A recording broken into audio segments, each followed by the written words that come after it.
Vamos falar sobre vertigem. Essa é uma das queixas mais comuns do pronto-socorro. É interessante saber que a maioria dos seus pacientes vão ser casos benignos, né?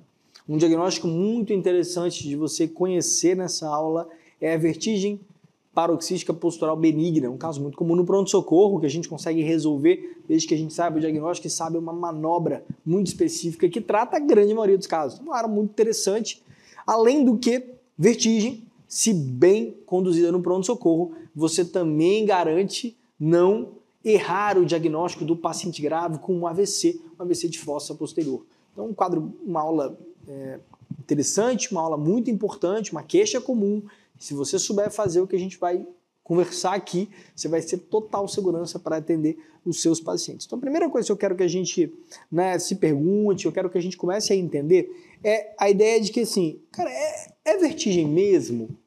Assim, porque a queixa de vertigem é uma queixa muito subjetiva, tá? Então, é importante que você, na sua anamnese, seja direto e faça uma investigação ativa para você definir esse conceito e dar objetividade ao paciente, né? Então, o primeiro passo é definir se verdadeiramente é uma vertigem, né? A vertigem é a que a gente fala de tontura, né? É essa ilusão do movimento. O paciente tem, né, a sensação que ele está parado, as coisas estão rodando, o dele está rodando, as coisas estão paradas. É uma ilusão do movimento. Então é muito importante definir isso aqui.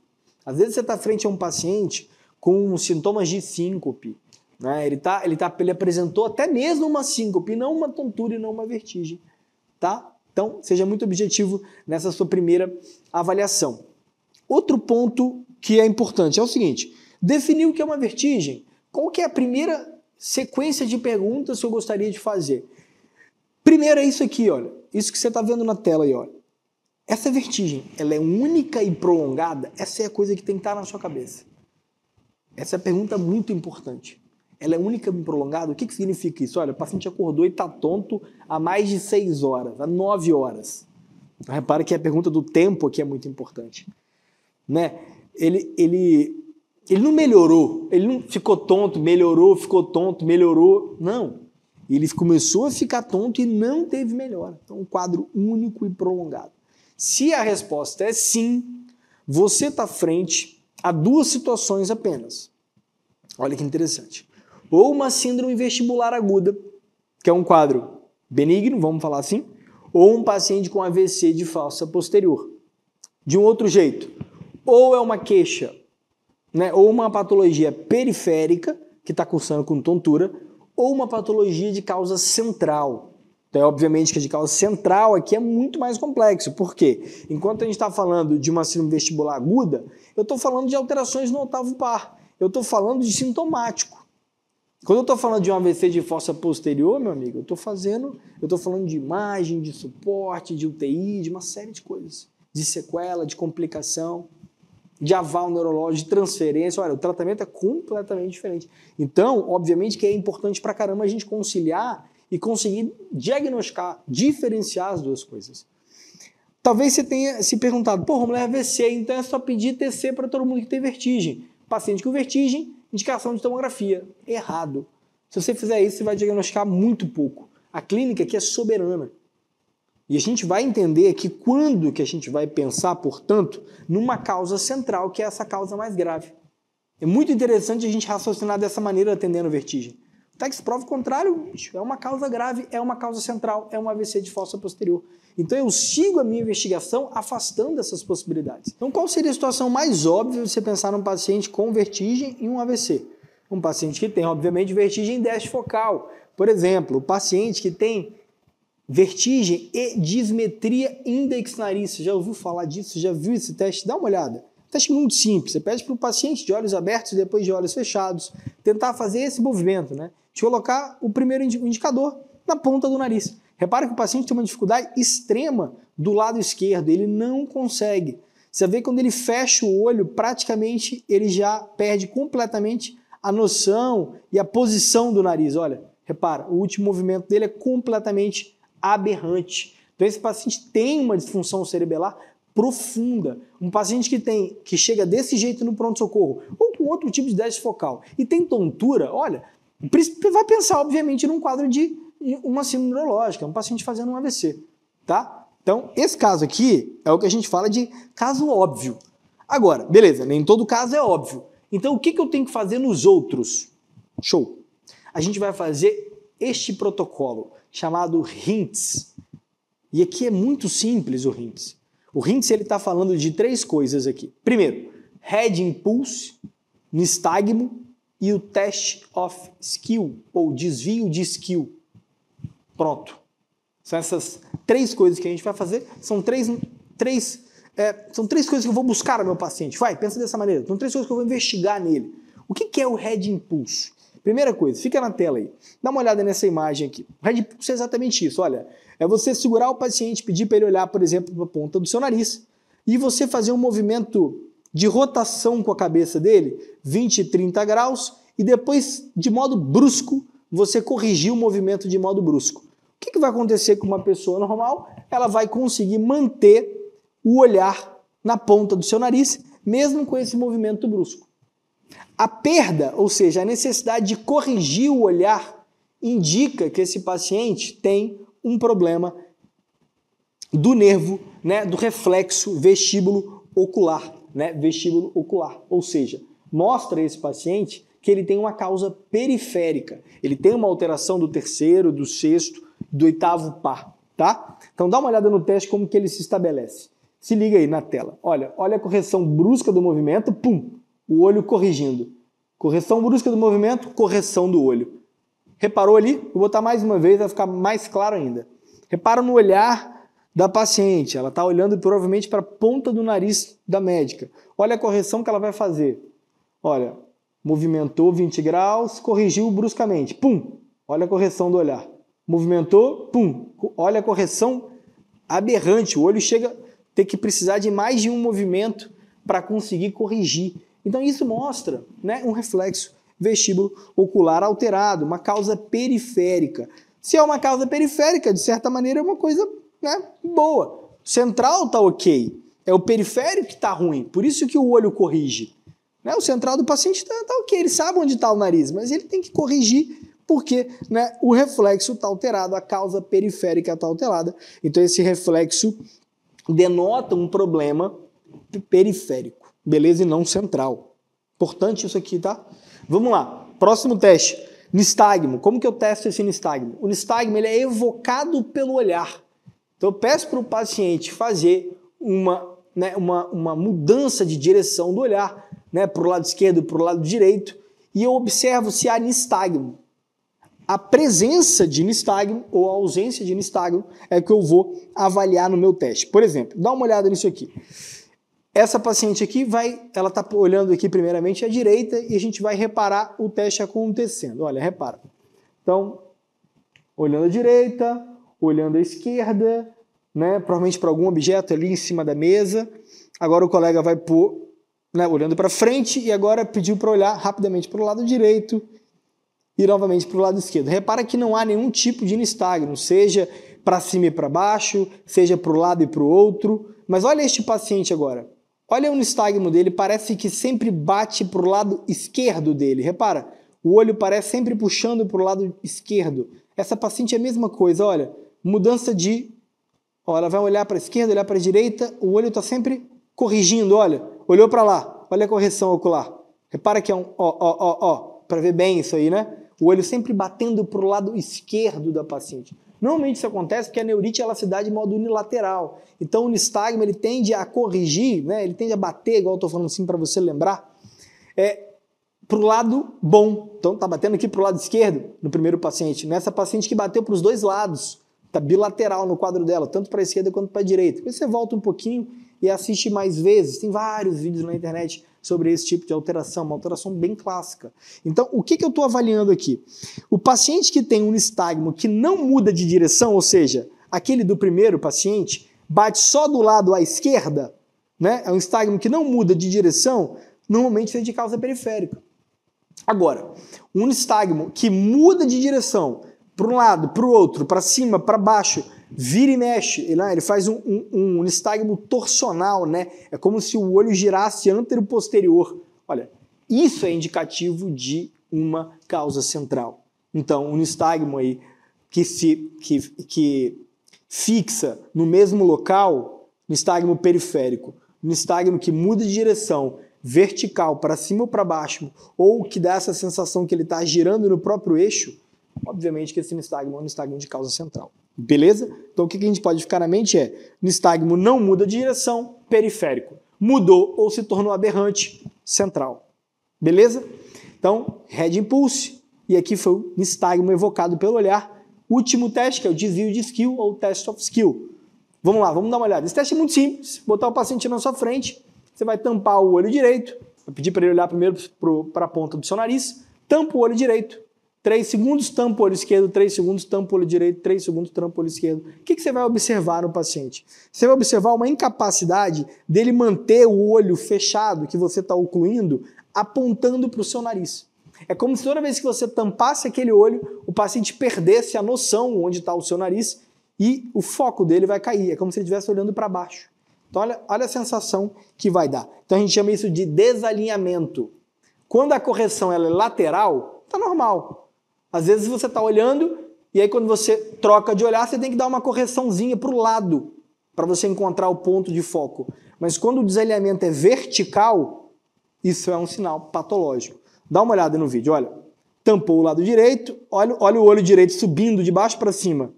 Olha o olho direito subindo de baixo para cima. Olha o olho direito subindo de baixo para cima. Repara que não é uma correção assim, ó. Ele faz assim, ó. Essa é a correção do olho.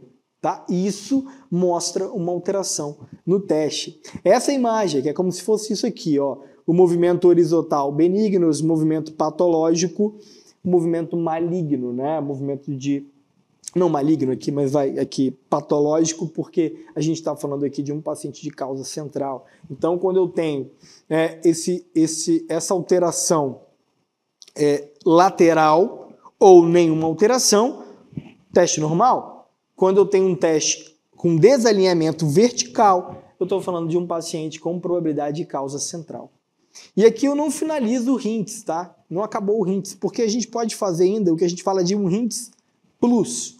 A ideia do HINTS Plus seria avaliar a audição do paciente. Se esse paciente tem uma alteração da audição, fala a favor também de causa central, tá? Resumindo então, meus amigos, o que é periférico? Ou seja, o que é benigno? O que é que você vai tratar ali no pronto-socorro com receita?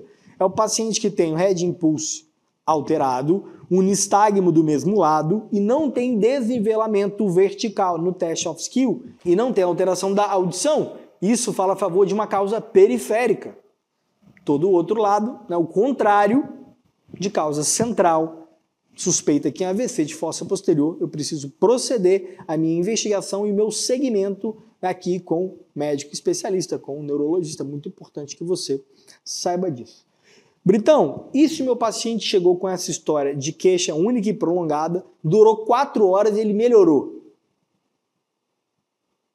O que pode ter acontecido? Esse paciente pode ter sofrido um AIT, tá? Ele pode ter feito um acidente isquêmico transitório. Manter esse paciente em observação, encaminhar para o neuro, ver se não tem nenhum outro marcador ali no atendimento, mas é uma possibilidade sim. Outra atenção que eu gostaria de chamar é que caso você esteja frente a um paciente com vertigem e cervicalgia, toma cuidado, investiga bem esse paciente, que pode ser um sinal de maior gravidade que você pode estar frente. Tratamento desses pacientes, o que a gente faz? Olha, o paciente tem causa central, o tratamento vai ser suporte e segmento para um paciente com AVC.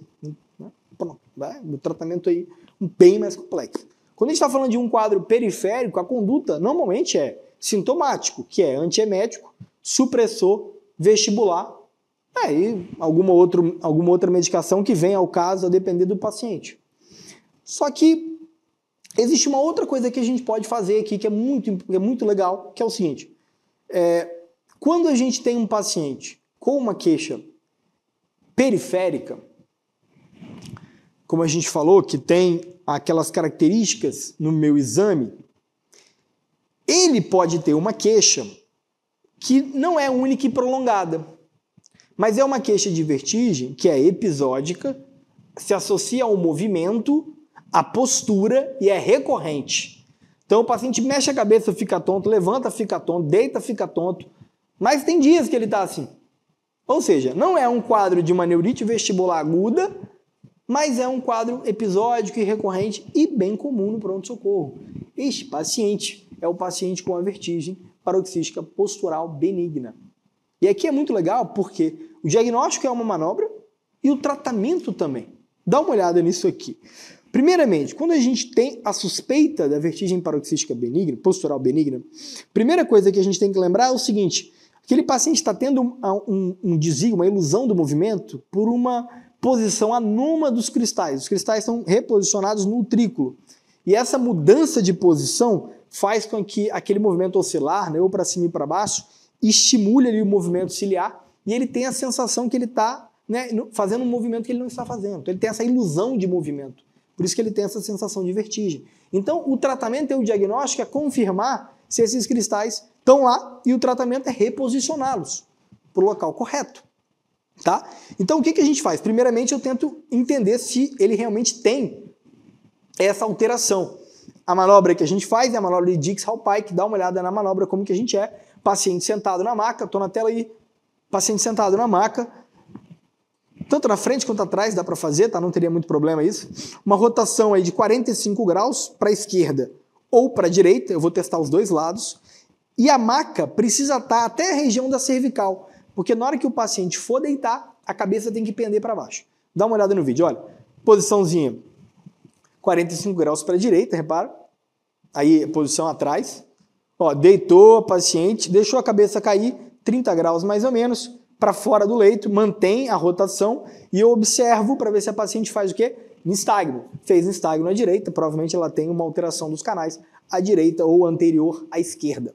E vice-versa para o lado esquerdo, tá? O contrário, desculpa, o contrário para o lado à esquerda, né? Levantou o paciente, imagina que ela não teve nistagmo aí, posiciona a cabeça para o lado esquerdo e faz o mesmo movimento.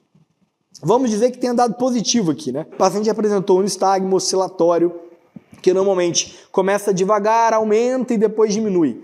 Esse é o nistagmo típico do paciente com vertigem paroxística postural benigna. Sintomaticamente também falando, eu já tive isso. E normalmente quando você faz a manobra, a vertigem aumenta 1000 vezes. E aí vai diminuindo. Então ela vai começando, aumenta muito forte, depois diminui. Mesma coisa no nistagmo, né? Dá a mesma coisa. Então encontrou o nistagmo desse lado, o que você vai fazer? Eu vou corrigir o lado afetado com a manobra chamada de Epley, que é a reposição dos cristais. Tá certo? Então, vou reposicionar os cristais no local correto. Dá uma olhada aqui. Então, essas partículas estão todas redistribuídas, por exemplo, num canal semicircular. O que você vai fazer? Você vai primeiro deitar esse paciente e vai fazer um movimento de rotação dele. Tá? Então, primeiramente, ó, o médico gira a cabeça do paciente para o ouvido afetado, depois abaixa o paciente para trás, então como se fosse a manobra de Dix-Hallpike, para a posição supina, com a cabeça pendendo à borda da mesa. Depois, a cabeça vira do outro lado, então é como se você fizesse um movimento de, ó, aqui está 45 graus, 90 graus, tá? 45 para o outro lado. Depois, o paciente vira o tronco, então ele vira o decúbito. Ele está em decúbito dorsal, decúbito lateral. E depois o paciente vai levantar, tá? Então a gente vai ver isso aqui no vídeo. E isso reposiciona os canais. Você vê que aqui o colega está de frente, ó. Acabou de deitar a paciente para o lado afetado, à direita 45 graus. Cabeça pendendo ali 30 graus para fora da maca. De trás você vê que fica um pouco mais fácil para fazer, né? Ele vai até mudar, tá vendo? Fica um pouco mais fácil. Agora, 90 graus, ó. 45 para o outro lado. Espera 30 segundos, tá? Agora decúbito. Decúbito lateral agora para o lado. No caso que a gente está tratando do lado esquerdo. E olha, mais uma vez a cabeça continua fazendo aquele mesmo movimento a 45 graus para o mesmo lado. Agora, paciente sentado. O médico o tempo inteiro segurando para o lado esquerdo e agora para baixo. Aí a gente tem o reposicionamento. Dá para repetir essa manobra, tá? Caso ela não funcione de primeira, mas ela dá resultado em mais de 80% com resolução dos sintomas ao término da manobra. Não tem como não ficar sabendo, né? A gente fosse finalizar essa discussão aqui, antes da gente ir para a prescrição. Vamos resumir tudo que a gente viu até aqui. O paciente, então, tem queixa de tontura. A primeira coisa que a gente falou foi o quê? Confirmar. Então, eu quero confirmar se esse paciente tem mesmo ilusão do movimento. Ok, tem ilusão do movimento. É tontura? Primeira pergunta que a gente viu lá. É única e prolongada? Né? Sim. Se é única e prolongada, 2 diagnósticos me vêm à tona. Neurite vestibular aguda e, né, que seria uma causa periférica, e uma alteração de causa central, que é, por exemplo, o AVC de fossa posterior. Tá? Foi esse diagnóstico que a gente concorreu. O que a gente faz para diagnosticar, para diferenciar um do outro? A gente vai fazer o HINTS. O que a gente lembra do HINTS? O Head Impulse, quando ele está alterado, é causa periférica. O nistagmo, quando não muda de direção, é causa periférica. O Test of Skill, quando não tem desalinhamento vertical, é causa periférica. Então, o tratamento vai ser por neurite vestibular aguda, sintomático, supressor vestibular, antiemético. O contrário disso, causa central, eu vou seguir o meu tratamento para um paciente com suspeita de AVC, né, de causa AVC de fossa posterior, vou seguir suporte e todo o tratamento envolvido. O paciente tem queixa de tontura, mas não é única e prolongada, é uma queixa episódica, recorrente. O que esse paciente pode estar tendo? Vertigem paroxística postural benigna. O que a gente vai fazer? 2 manobras. Primeiro, identificar Dix-Hallpike, praticamente é o início do tratamento. O paciente tem nistagmo, ou à direita ou à esquerda, manobra de Epley, que é a que a gente acabou de ver, reposicionar os cristais. O paciente normalmente melhora aqui, tá? Próxima parte da aula, vamos para a prescrição. 2 prescrições aqui. Primeiro, né, o paciente com uma síndrome vestibular aguda, como a gente falou, uma causa periférica, e vamos dizer que esse paciente esteja com vertigem naquele momento. Ele, quer dizer, vamos dizer não, ele está. Então o tratamento não vai mandar ele para casa. Ah, não, isso aqui é causa periférica. Toma os remédios aqui para casa. Não, você tem que fazer alguma coisa para ele ali naquele momento. Então o que você pode fazer? Você pode usar, por exemplo, primeiro, esse paciente pode ter vertigem, pode ter náusea. Então vale a pena a gente usar o dimenidrato, que é o Dramin, tá? Se você não conhece. Dimenidrato piridoxina, é o Dramin B6 aí. Pode fazer um comprimido via oral, por exemplo. Agora, e outra coisa que você pode fazer é a meclizina, que é o supressor vestibular. 50 mg via oral. Agora, tá? Se esse paciente mantém quadro de náusea, você ainda pode associar a isso tudo uma metoclopramida, tudo comprimido aqui, tá, galera? Tô fazendo tudo comprimido, tá? 10 mg VO agora. Normalmente isso aqui já vai resolver bem, tá? 20, 30 minutos depois o paciente vai estar bem melhor.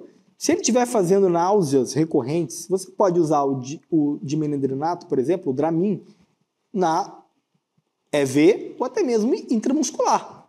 O Plasil é a mesma coisa, metoclopramida. Você poderia fazer EV também para esse paciente, tá?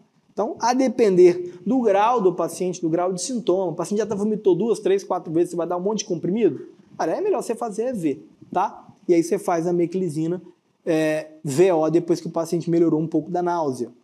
Deixa o paciente mais calminho. Vamos dizer que esse paciente esteja apresentando uma ilusão de movimento grave, esse paciente não melhora, ele está com muita queixa, o comprimido não está resolvendo. Você pode lançar a mão, o que vai ser raro você precisar, mas isso a gente manter aqui no nosso arsenal, que é o diazepam. Poderia fazer uma ampola endovenosa para esse paciente. Tá?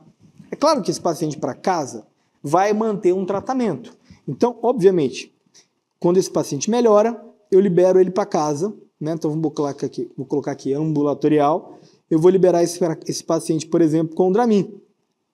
Dramin B6, né? Marquinha registrada aqui, né? Um comprimido, via oral, a cada 8 horas. Deixar esse paciente aí de 3 a 5 dias, tá? Ou até ele passar com um otorrino ou um neurologista que pode mudar alguma medicação. 2, Meclin. Então repara aqui que eu estou usando os nomes comerciais, né? Os nomes que a gente está mais acostumado a usar, né? É aquela mesma dose que a gente usou ali no pronto-socorro, 50 mg, né? Vai dar um comprimido. Vou usar via oral, obviamente, a cada 12 horas, também por 3 a 5 dias, tá? Meclin. E terceiro tratamento, lembra que a gente está falando de uma neurite, então um processo inflamatório. Então eu vou me utilizar da prednisona, né? 1 mg por quilo. Então um paciente aí, de 80 quilos vai receber 4 comprimidos mais ou menos, uma vez ao dia, 3 a 5 dias também, tá? E claro, galera, claro, aqui é o famoso AU, a encaminhar esse paciente ao otorrino ou ao neurologista para segmento, mas aqui a gente já tem um tratamento basal, tratamento mínimo aqui, que você vai conseguir manejar a grande maioria dos seus pacientes. Sem esquecer, obviamente, nos quadros de vertigem paroxística postural benigna, você pode se utilizar de alguma medicação para melhorar imediatamente ali aquele paciente, mas a manobra é o tratamento, então você não vai deixar de aprender e fazer também. Beleza? Então espero que tenha ficado muito claro para você como manejar esse sintoma que é tão comum no pronto-socorro.